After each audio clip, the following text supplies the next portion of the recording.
Okay, I'm gonna have to be more careful with those uh, monsters out there. Preserved reptile.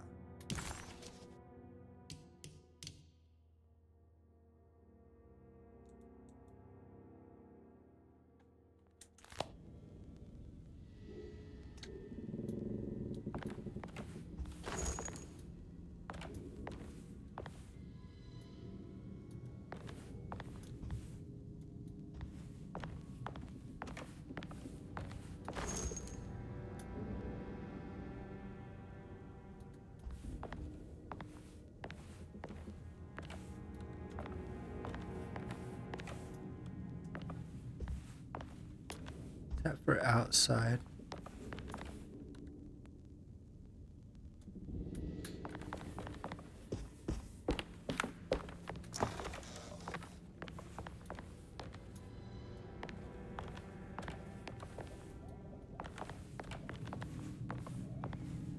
Let's talk to him again.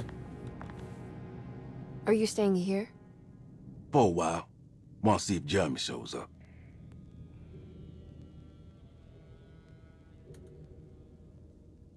Your sister. She also works at Derceto? Yeah, she the one who got us jobs.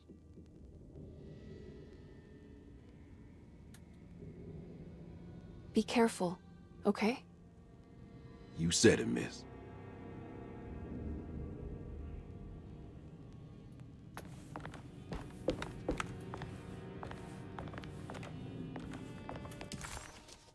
Emily couldn't understand where she was, but it felt like a waking dream. Baptiste, who she vaguely remembered from her past, claimed to work as an orderly at Derceto. He was also looking for Jeremy, and seemed to imply that he was chasing him through Jeremy's own mind. Maybe this wasn't Emily's dream, but Jeremy's, and she was trapped inside somehow. Baptiste suspected that Jeremy was in some control due to a talisman that he had been given by a Miss Jackson, a name Emily recalled to be one of the many voodoo witch doctors in the French Quarter. In hope to find a way back to Derceto, Emily set out to find Miss Jackson's place.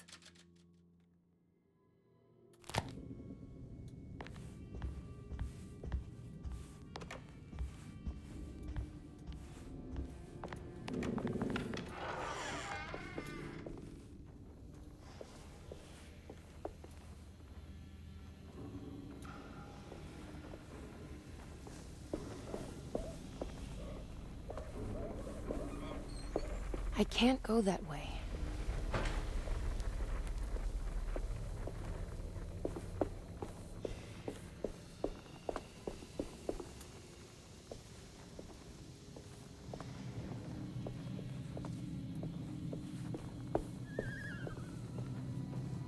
Wonder where that other one went to. Ooh, well, there it is.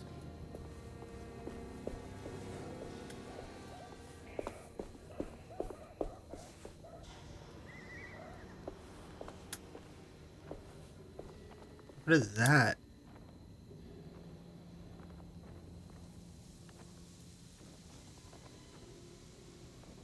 It's like he's carrying another one of those.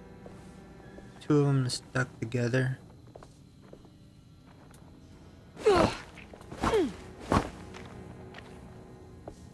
that mean my axe is about to break? Ouch.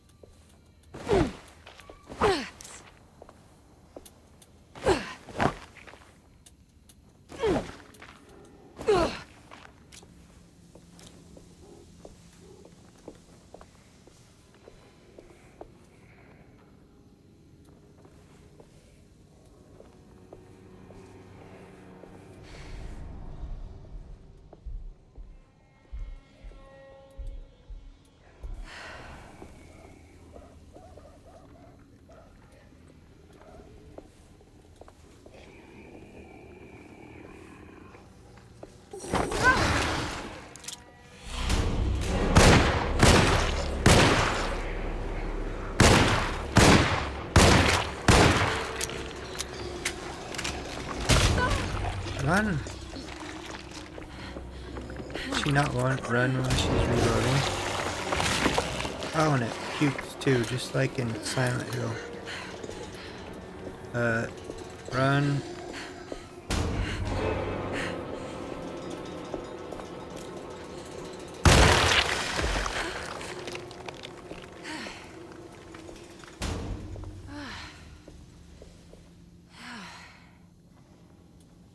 Ew.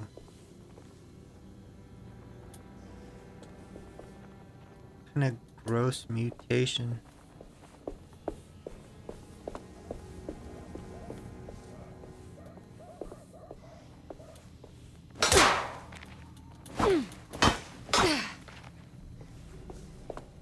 Maybe I should go back and get that crowbar or pipe.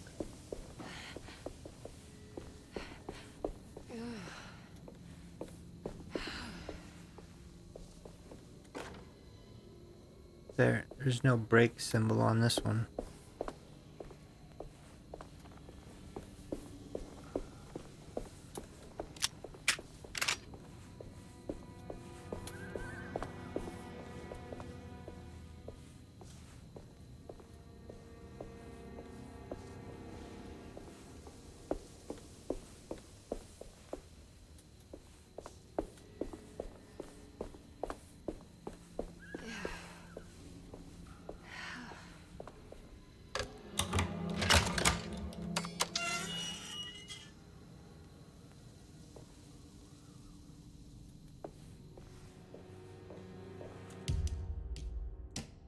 Let's save it again.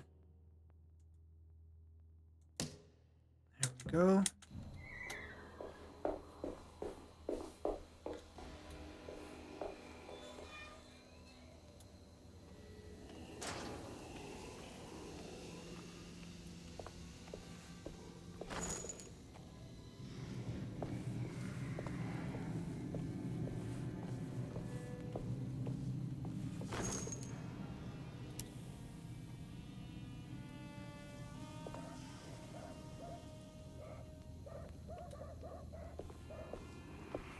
Oh.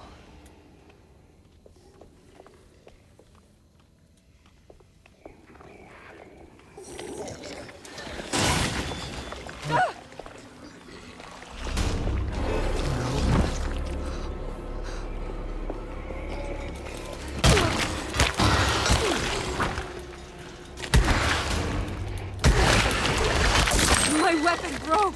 Ah, crap. That didn't last long, did it? Turn your flashlight off.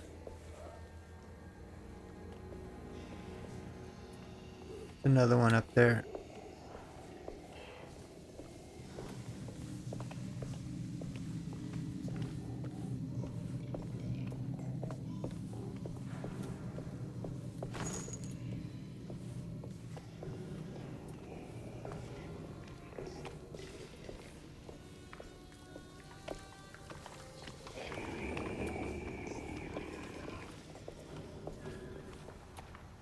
Yeah, I know you're up there.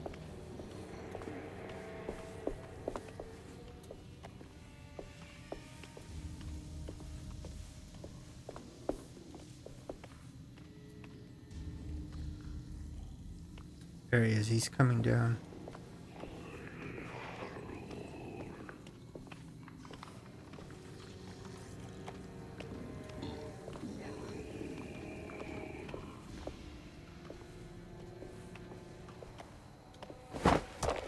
Ah.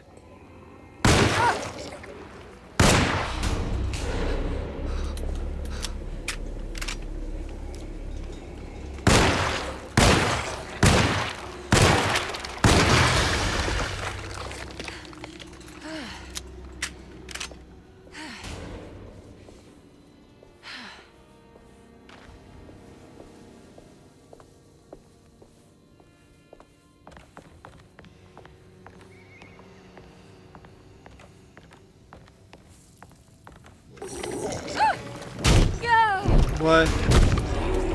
No.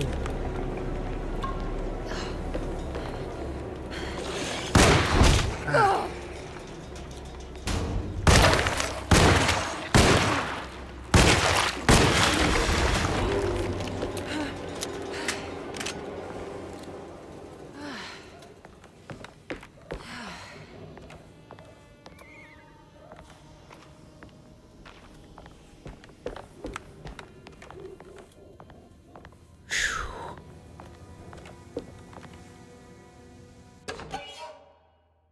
is this? Juju.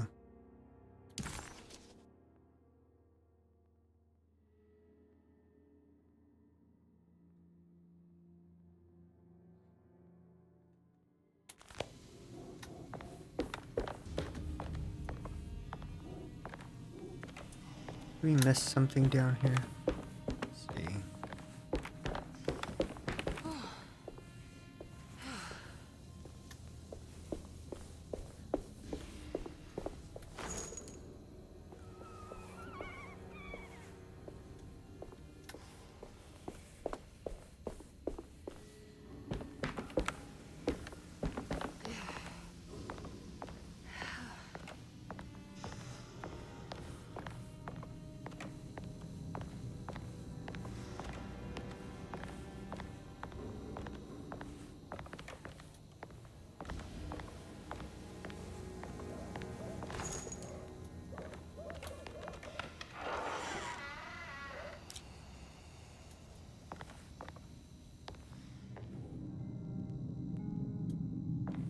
This must be Miss Jackson's place.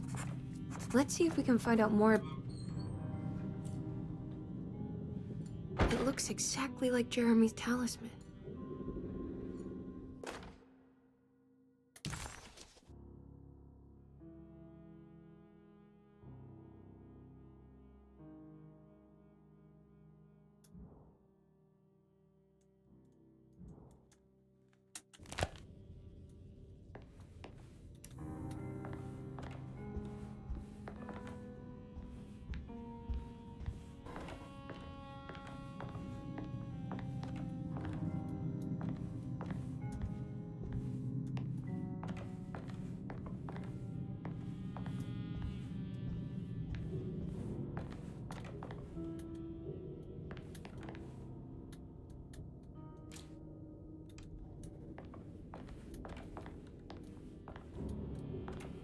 No.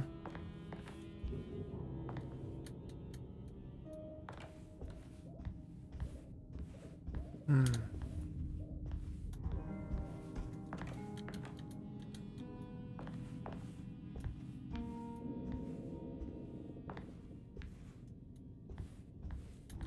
I think it's meant to hold the talisman. Rotate disc. Switch disc. I'm not sure what numbers I should use. Maybe there's something in Jeremy's notes.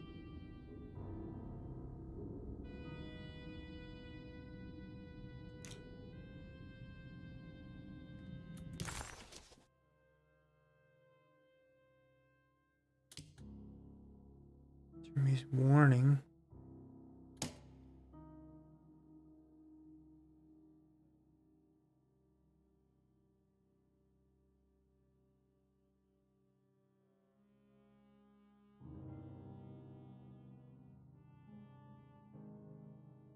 Dearest Emily, Derceto is the prey of evil, and now they're all in on it. The staff and all the patients are nothing more than a mindless cult set to awaken the bayou. I see now that it was wrong of me to try to survive the madness of the Dark Man. You will also learn that soon enough. Every hour that passes where I deny him his right to my sanity makes it worse for the people I care about.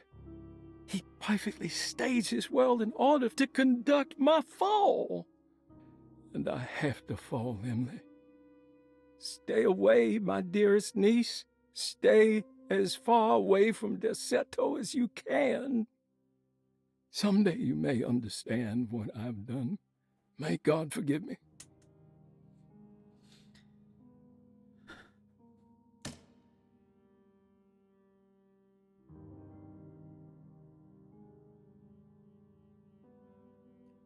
Clerk's office and library.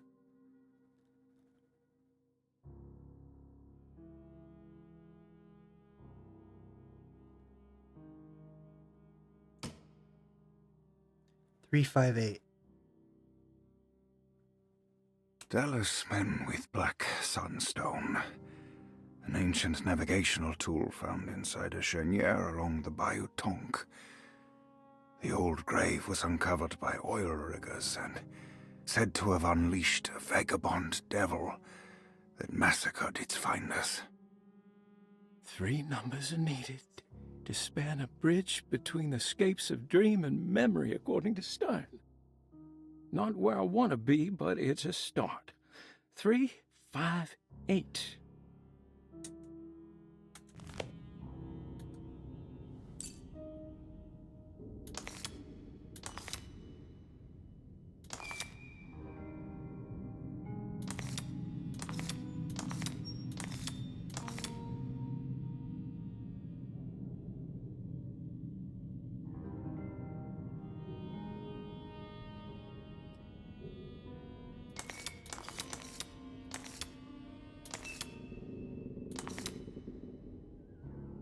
Three.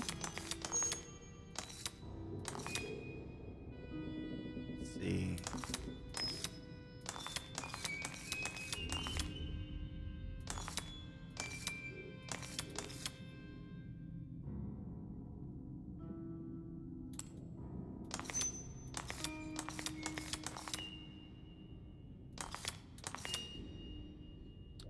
Start here. Or here.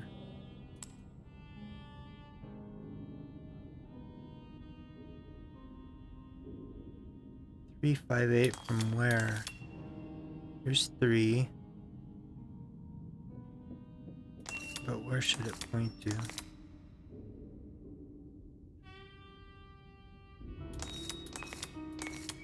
Oh, let's see.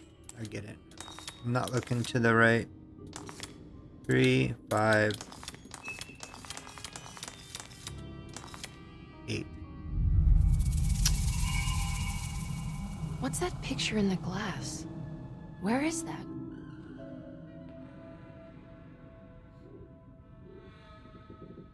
Another porn picture.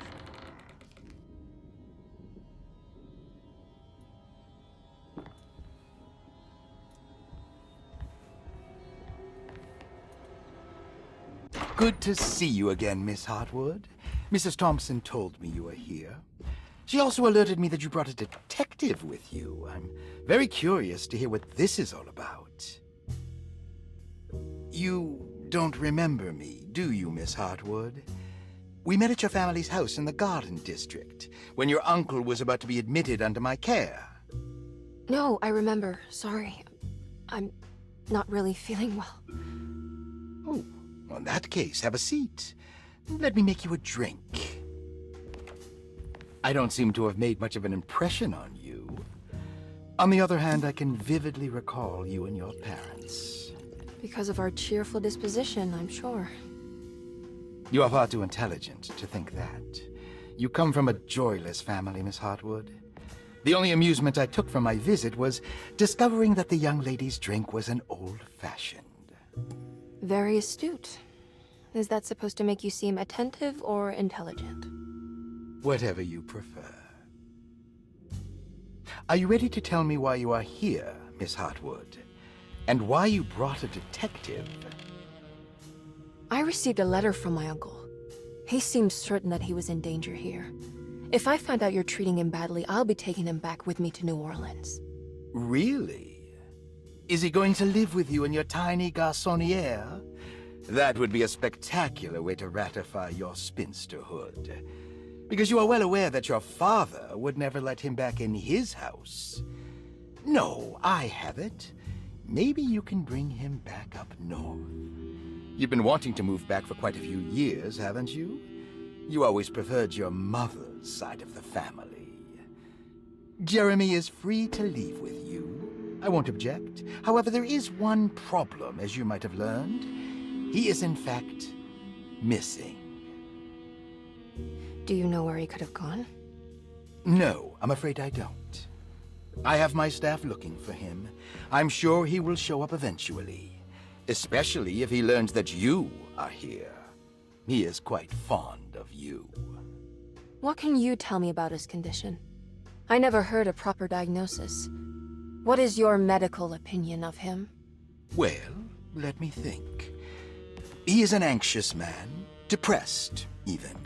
He suffers from a perceived lack of order in his inner and outer life. He constantly complains about events not presenting themselves according to their divine nature. And the Dark Man? Hard to tell if it was ever anything specific.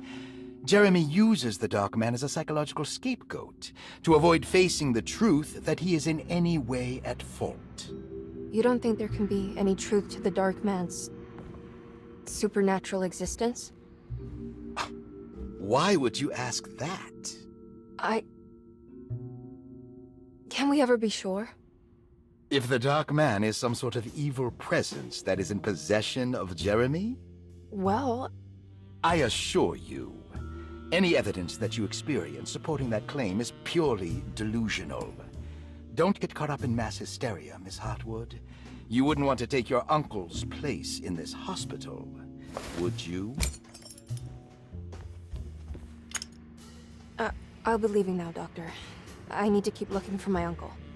Do so, Miss Hartwood. I'll let you know if he shows up.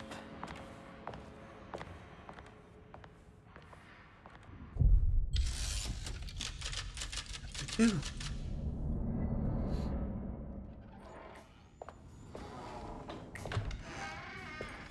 Detective Carnby!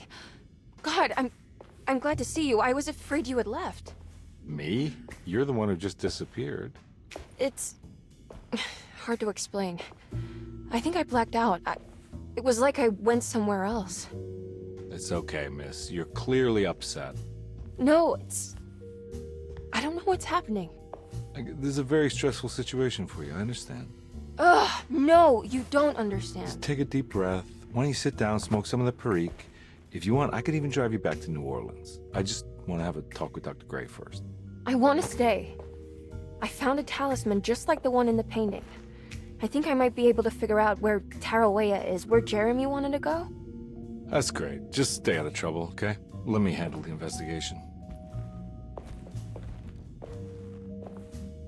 I'm not crazy, Detective. Not yet. Okay, catch you later.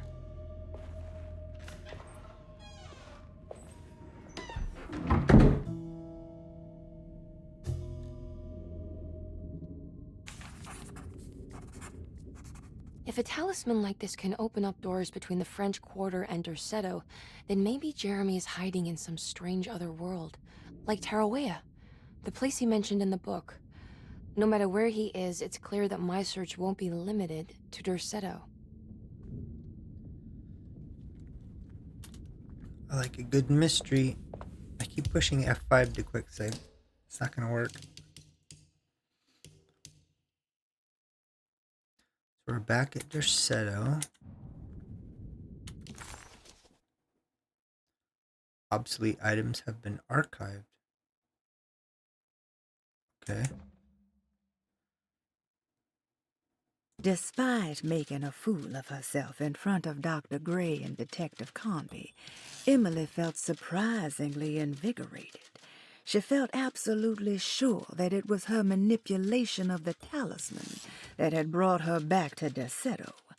Jeremy mentioned 2 items in his commonplace book that somehow connected him to 2 more dreams, or whatever they should be called.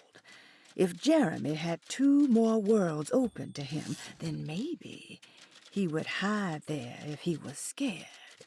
Or maybe he found a way to Tarawea, the place Jeremy so desperately wanted to visit.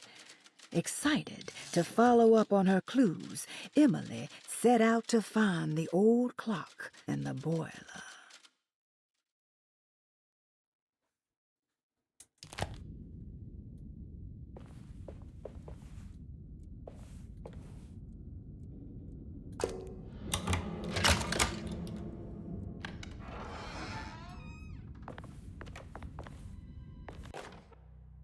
Paul, you're right about the plates on the boiler and the clock.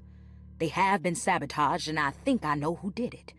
They have something to do with Jeremy's episodes and how he seems to disappear at night. Right now, it's important that you keep an eye out for any of the pieces. I want to find out if I can repair the plates. Let me know if you find any of them. Lottie. Tell Lottie to take a look at the well in the kitchen garden.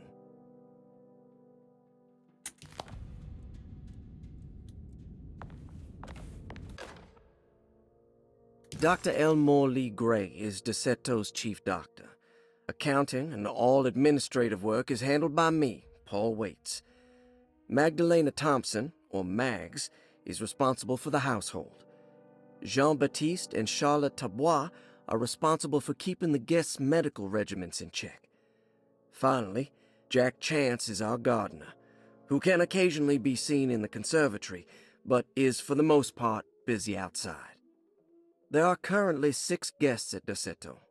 Malcolm McCarthy and Ruth Tallant reside on the first floor. Jeremy Hartwood, Elisabetta Perosi, Grace Saunders, and of course Cassandra Beauregard live on the second floor.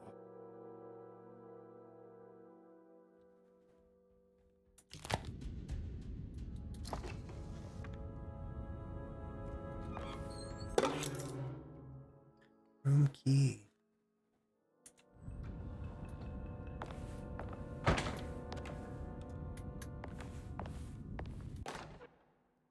Saw your notice in the boiler room. You should know Mr. Chance won't be coming back. I got no business being in there myself, but you can take a valve from the wine cellar if you want to try to stop the steam pouring out. Be careful.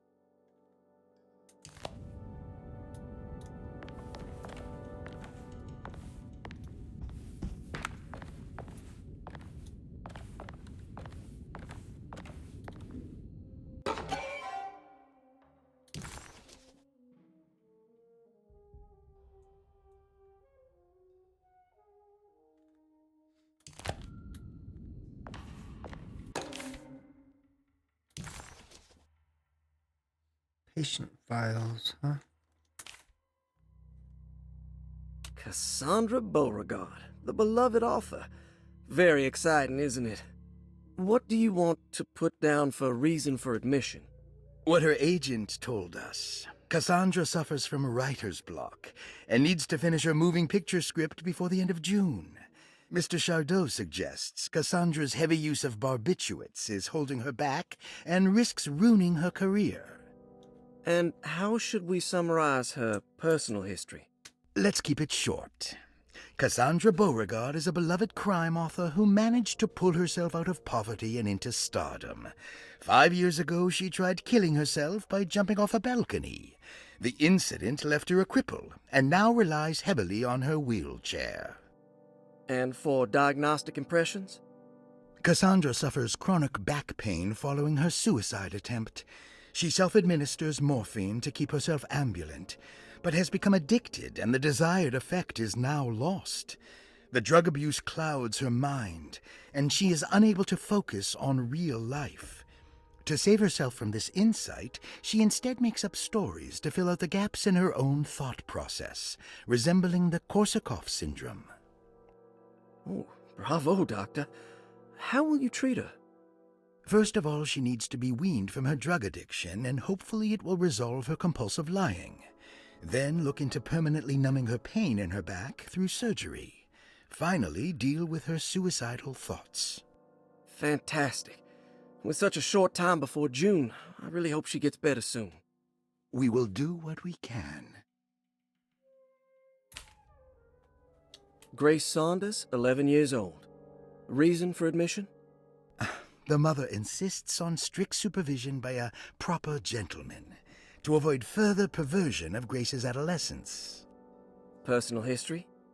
Grace's family possesses modest wealth and status.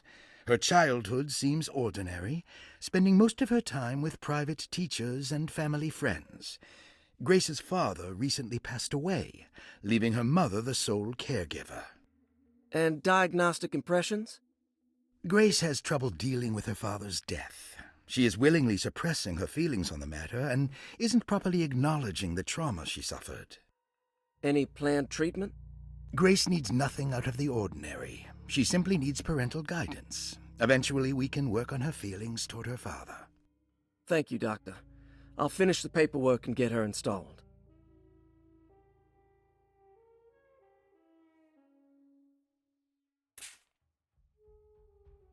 Malcolm McCarthy, 54 years of age. Reason for admission?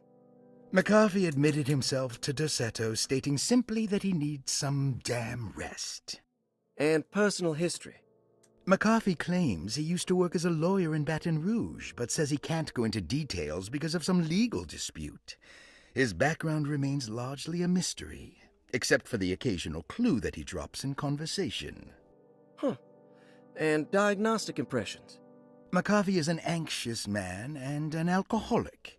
He often tells half-truths due to some deep-seated inability to trust other people. And how will you treat that?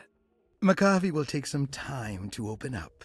Spending time with Jack's dog or the child should be good for him. Their harmless nature will help build his sense of trust. Thank you, Doctor. Elisabetta Perosi, 33 years old? What should I put down as reason for admission? Well, Perosi broke into Derceto and was found wandering the grand parlor.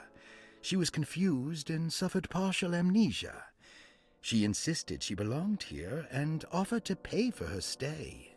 Right. What do you make of her story? Perosi claims to have been a member of the Astarte artist colony some 20 years ago. A claim that seems contrafactual due to her young age. She looks to be and even thinks she is 33 years of age. That would make her a child at the time. It seems fair to say that Perosi's story is untrue, deliberately so or not. Diagnostic impressions? Do you have anything? Perosi's story is peculiar, because she retracted her story about the artist colony. She no longer claims to be the same person as Elisabetta Perosi. However, my staff's research has confirmed there was a Perosi at that time who was in her early 30s. I suppose this case will take some time to investigate. How will you go about it? I wanted to contact the real Perosi, but it seems the whole colony disappeared one night. September 29th, 1915, during a hurricane. I will have to take it slow and figure out what this spell of impersonation could have been. Oh, I'm sure it will all clear up eventually. Thank you, Doctor. Ruth Talon, 29 years of age. Reason for admission? Ruth's father wishes that his daughter be removed from New Orleans nightlife for the foreseeable future. He fears that her overly free spirit is tarnishing the family's reputation. Sounds simple enough. Personal history? Ruth comes from considerable wealth. Her family owns several hotels and restaurants. Unlike the rest of the family, her sense of adventure has taken her around the world, including France during the Great War as a photojournalist. The last decade, she has provoked many rumors of being a debauched flapper, bordering on nymphomania. And diagnostic impressions? Despite her father's frivolous reasons for her to be admitted, Ruth does seem to provide an interesting case. She is refreshingly open and doesn't shy away from talking about her life during the war or her continuous celebration after returning to the States. She is admittedly a sexual deviant and feels no remorse. And her treatment plan? Simply staying at Derceto should do wonders for Ruth. If not, at least for her family's reputation. Ruth doesn't need to change, but with therapy I might be able to share with her some sympathy towards her family. I doubt she will settle down and become as dull as the rest of them, but at least she might try to be more discreet in the future. Interesting. It's all the patient files except for Jeremy's. Looks sturdy. Doubt I'll be opening this.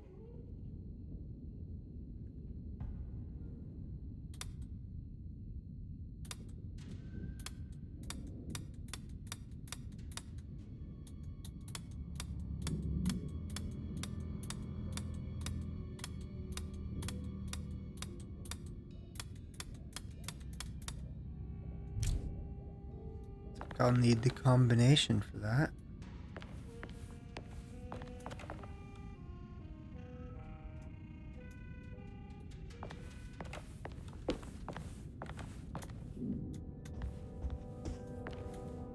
I need the key.